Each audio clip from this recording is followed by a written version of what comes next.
Good morning বন্ধুরা, আশা করি আপনারা সকলে খুব ভালো আছেন এবং সুস্থ আছেন। আজকে আবার একটা নতুন রেসিপির মাধ্যমে দ্য কুকস অ্যান্ড কম্প্যানিয়নে আপনাদের সবাইকে স্বাগত জানাচ্ছি। বন্ধুরা, আজ আমি আপনাদের বানিয়ে দেখাবো দারুণ মুচমুচে পেঁয়াজি বা পেঁয়াজ পকোড়া। মুড়ি দিয়ে খেতে কিন্তু দারুণ লাগে, চলুন দেখে নিই।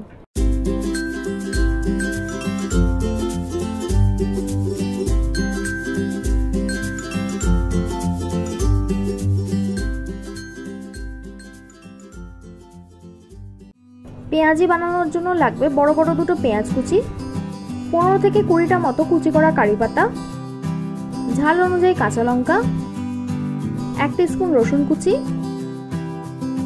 1/4 টিস্পুন জোয়ান, 1/4 টিস্পুন কালো জিরে, 1/4 টিস্পুন ভাজা মশলা, স্বাদমতো নুন, 1 টেবিল স্পুন চালের গুঁড়ি আর 2 টেবিল স্পুন বেসন।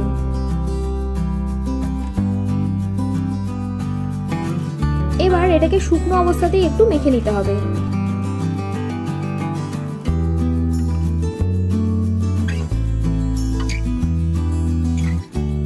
তারপর এরকম জল ছিটিয়ে ছিটিয়ে মেখে নেব। একেবারেই কিন্তু অনেকটা জল দিয়ে দেবেন না।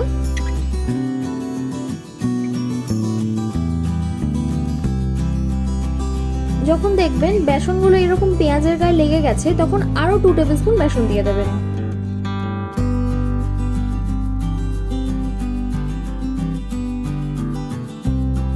তারপর আবারও এটাকে ভালোভাবে মাখবো।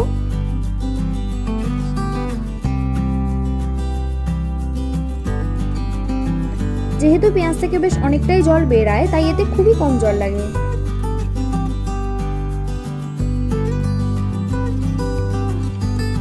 এই যে আর জল লাগবে না। এবার এটাকে একটু চটকে চটকে মেখে নিতে হবে।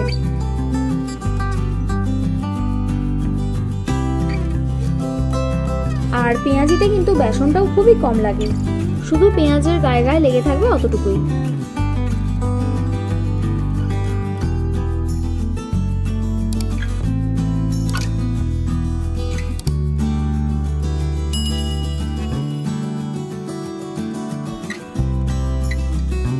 এই দেখুন, এইরকম দলা পাকিয়ে পাকিয়ে দেখবেন। যদি দেখেন যে বেশ আঠালো আঠালো হয়েছে, তাহলে বুঝে যাবেন এবার ভাজতে হবে।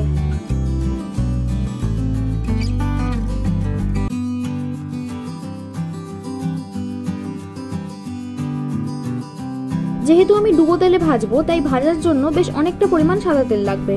তেলটা কিন্তু বেশ ভালো করে গরম করবেন। তারপর এক এক করে পেঁয়াজগুলো দিয়ে দেবো।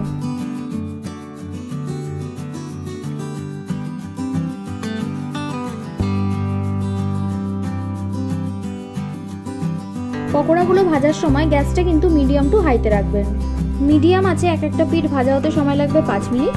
তাই সব পেঁয়াজিগুলো একসাথে ভালোভাবে ভাজা হতে 10 মিনিট মতো সময় লাগবে। 5 মিনিট অপেক্ষা করার পর কিন্তু উল্টে দেবেন।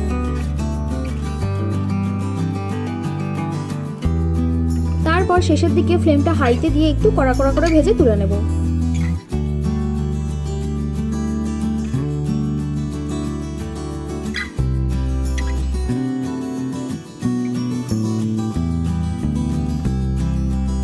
আমি আরো একটা ব্যাচ ভেজে দেখিয়ে দিচ্ছি।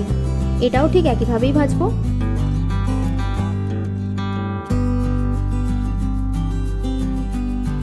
এই বর্ষার দিনে বিকেলে গরম গরম 1 কাপ লিকার চা অথবা 1 বাটি মুড়ির সাথে খাবেন, দেখবেন পুরো জমে যাবে। আপনারা কিন্তু অবশ্যই বাড়িতে এটা বানাবেন, তারপর আমাকে জানাতে একদম ভুলবেন না। ভিডিওটা ভালো লাগলে একটা লাইক করবেন আর সাবস্ক্রাইব করে আমাকে আরো উৎসাহ দিন, যাতে এইরকম দারুণ দারুণ রেসিপি আপনাদের কাছে প্রতিনিয়ত আনতে পারি। আমি রান্নায় যা যা উপকরণ ব্যবহার করেছি সেগুলো আপনারা সব ডেসক্রিপশনে পেয়ে যাবেন। আমার বানানো রান্নাগুলো এতক্ষণ সময় নিয়ে দেখার জন্য আপনাদের সবাইকে অসংখ্য ধন্যবাদ। ভালো থাকবেন, সুস্থ থাকবেন। আবার দেখা হবে নতুন কোনো রেসিপির সাথে।